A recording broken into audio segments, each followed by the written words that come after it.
Assalamualaikum warahmatullahi wabarakatuh. Alhamdulillah, alhamdulillahilladzi khalaqal insan, 'allamahul bayan, nazzalal Qur'an bilisanin arabiyyin mubin. Wassalatu wassalamu ala asyrafil anbiya'i wal mursalin, sayyidina Muhammadin wa ala alihi wa ashabihi ajma'in. قال الله تعالى في كتابه الكريم الذي هو أصدق القائلين أعوذ بالله من الشيطان الرجيم بسم الله الرحمن الرحيم لعن الذين كفروا من بني إسرائيل على لسان داود وعيسى بن مريم كانوا لا يتناهون عن منكر فعلوه labi'sa ma kanu yaf'alun. Segenap pemirsa UM Channel yang dimuliakan oleh Allah, dalam kesempatan yang sangat mulia dan berharga ini, saya ingin mengajak para pemirsa untuk membahas terkait dengan persoalan manhaj dan pendekatan dakwah moderat. Materi ini sungguhlah penting, menimbang bahwa belakangan ada eskalasi peningkatan radikalisme atas nama dakwah, dan tentunya ini sangat meresahkan kita semua. Terbaru, kita mengikuti pemberitaan di media online dan juga sosial media. Ada seorang penceramah kondang yang menyampaikan tentang pengharaman wayang, sekaligus yang bersangkutan menyatakan bahwa dalang dari pagelaran wayang juga harus melakukan pertaubatan dalam bentuk taubatan nasuha. Sebelumnya, tidak kalah mengagetkan, di tengah bencana erupsi Gunung Semeru di wilayah Pronojiwo, Lumajang, terjadi tindakan vandalisme di mana ada salah satu warga yang melakukan pembuangan sekaligus penendangan sesajen dengan alasan itu merupakan bentuk kesyirikan yang mengundang murka Allah Subhanahu wa Ta'ala. Oleh karena itu, dalam kesempatan kuliah 10 menit Ramadan singkat ini, saya ingin mengajak segenap pemirsa UM Channel untuk mencermati kembali panggilan dakwah moderat sekaligus tuntunan-tuntunan yang terkait dengannya. Berbicara tentang dakwah, kita perlu mencermati sebuah hadis panjang yang disampaikan oleh baginda Rasulullah Muhammad SAW, di mana Rasulullah pernah menyatakan, "Mathalul qa'im 'ala hududillah wal waqi' fiha kamathali qaumin istahammu 'ala safinah." Perumpamaan masyarakat yang berkomitmen kepada ajaran agama, dan juga sebaliknya kelompok masyarakat yang tidak mempedulikan ajaran agama, itu perumpamaan sekelompok penumpang kapal yang berbagi tempat di dalam perahu tersebut. Fa'asaba ba'duhum a'laha wa ba'duhum asfalaha. Sebagian dari penumpang kapal mendapatkan bagian di dek atas kapal dan sebagiannya berada di dek bawah kapal. Wa kana alladhi fi asfaliha idza istaqaw min al-ma' marru 'ala man fawqahum. penumpang kapal yang kebagian tempat di bawah. Jika mereka membutuhkan air, dengan terpaksa mereka melewati penumpang yang ada di bagian atas kapal. Faqalu, kemudian penumpang yang berada di bawah kapal itu bergumam, "Lau anna kharaqna fi nasibina kharqan lam nu'dhi man fawqana." Andai kita melobangi kapal ini di bagian bawah tempat kita berada, maka kita tidak akan mengusik dan mengganggu penumpang yang ada di bagian atas kapal. Fa in tarakuhum wa ma aradu halaku jami'an. Jika penumpang yang ada di bagian atas kapal membiarkannya, tidak peduli, maka niscaya mereka semua akan binasa jika kapal itu dilobangi di bagian bawahnya. Wa in akhadu ala aydihim najaw wa najaw jami'an. Sebaliknya, jika penumpang di atas kapal itu peduli merangkul penumpang yang berada di bawah, maka mereka semua akan selamat. Rawahul Bukhari wa Tirmidzi. Hadis riwayat Bukhari dan Tirmidzi ini, ma'asyiral hadirin, pemirsa UM Channel yang dimuliakan oleh Allah, memberikan penggambaran kepada kita semua bahwa kita harus memiliki kepedulian kepada saudara-saudara kita yang lain. Kita tidak boleh merasa yang penting kita baik, kita soleh, tidak bermaksiat. Soal orang lain melakukan kemaksiatan, maka itu bukan urusan kita.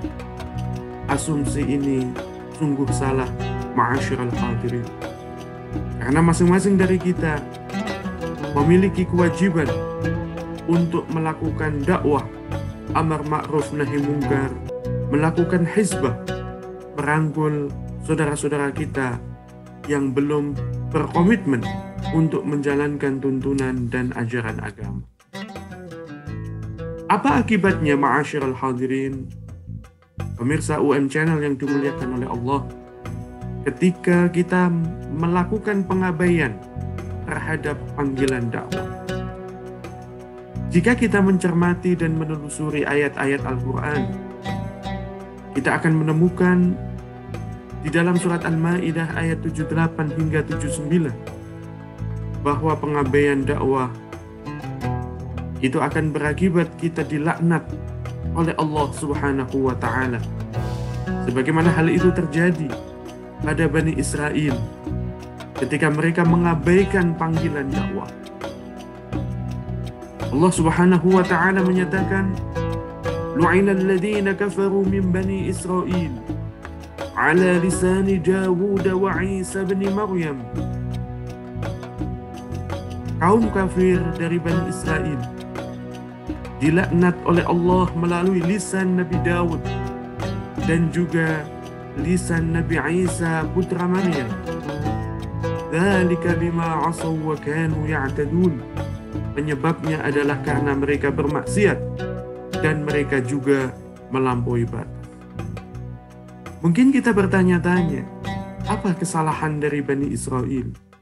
Kanu la yatanahawna 'an munkarin fa'aluh labi'sa ma kanu yaf'alun.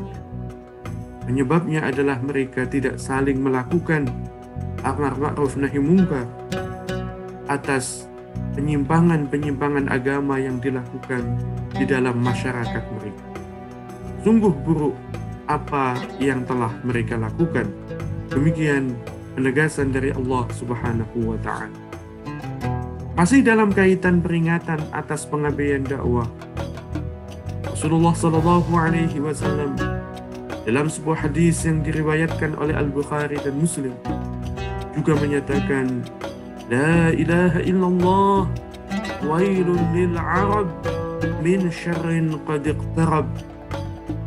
Dalam satu kesempatan Rasulullah dengan sangat ekspresif menyatakan, "Tiada Tuhan selain Allah, sungguh celaka bangsa Arab, sebab keburukan yang sudah teramat dekat.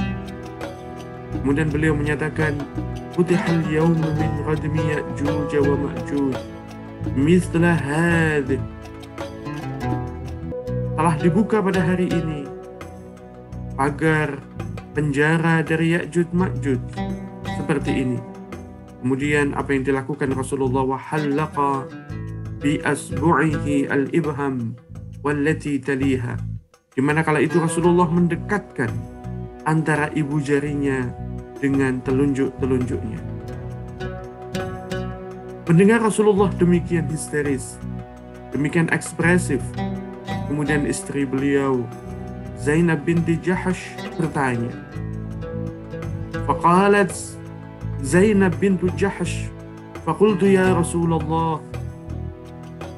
Istri Rasulullah ini kemudian bertanya, Anahlik wa fina salihun. Rasulullah, apakah kami semua akan binasa? Padahal di antara kita banyak sekali orang yang saleh. Kemudian Rasulullah menjawab, Na'am, idza kathural khabar. Ya, jika keburukan dan kemungkaran merajalela. Demikian sabda baginda Rasulullah Muhammad sallallahu alaihi wasallam. Pada bagian ini kita bisa menangkap bahwa selain kita akan dilaknat oleh Allah ketika melakukan pengabaian terhadap panggilan dakwah, ancaman berikutnya adalah kita semua akan binasa jika kemungkaran dan juga kemaksiatan merajalela di sekitar kita dan kita semua mendiamkannya. Ma'asyiral hadirin, segenap pemirsa UM Channel yang dimuliakan oleh Allah. Setelah kita memahami dengan baik alasan kenapa kita harus ikut ambil bagian di dalam dakwah, sekaligus kita juga mengetahui apa peringatan dan juga resiko jika kita mengabaikan panggilan dakwah yang diserukan oleh Allah Subhanahu wa Ta'ala melalui lisan Rasulullah. Berikutnya, kita juga harus mencatat beberapa komitmen sekaligus pendekatan di dalam pelaksanaan dakwah secara moderat dan inklusif. Hal pertama yang perlu kita catat bahwa kita harus selalu memilih manhaj yang mudah dan santun. Dalam berdakwah, kita menyampaikan hal-hal yang menimbulkan gairah, semangat, dan juga optimisme dari umat. Jangan sampai kita melakukan sebaliknya.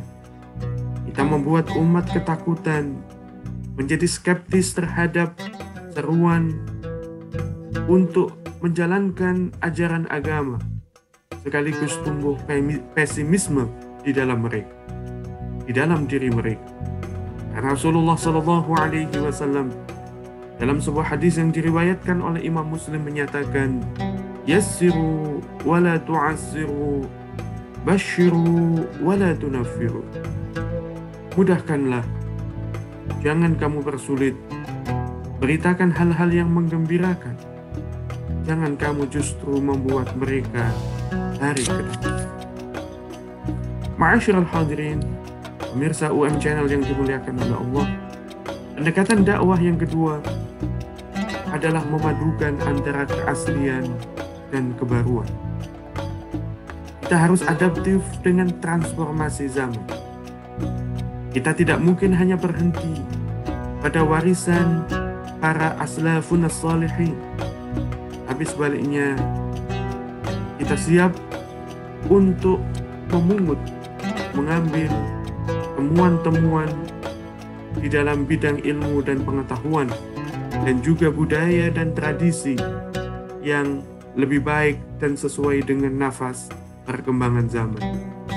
Berkaitan dengan hal ini, sebuah kalam hikmah menyatakan al-muhafadzah 'ala al-qadim as-salih, memelihara warisan intelektual dari generasi silam yang masih relevan, wal akhdhu bil jadidil aslah, tetapi kita membuka diri untuk mengambil produk inovasi yang berkualitas lebih baik.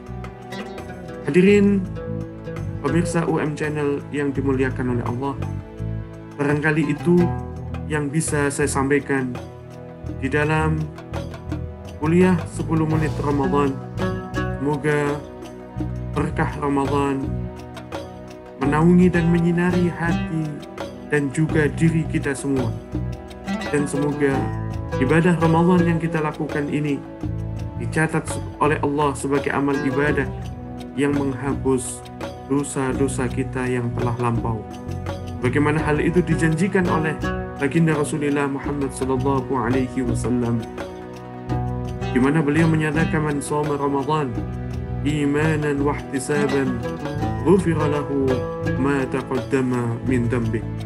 Barang siapa yang berpuasa Ramadan atas dasar keimanan dan semata-mata mengharapkan pahala dari Allah Subhanahu wa taala, maka dosa-dosanya yang telah lampau akan diampuni oleh Allah Subhanahu wa taala. Semoga kita semua termasuk mereka yang diampuni dosa-dosanya dan di akhir Ramadan nantinya meraih derajat muttaqun, orang-orang yang bertakwa. Amin ya rabbal alamin. Hada minni wal 'afwu minkum wallahul muwaffiq ila aqwamit thariq. Wassalamu alaikum warahmatullahi wabarakatuh.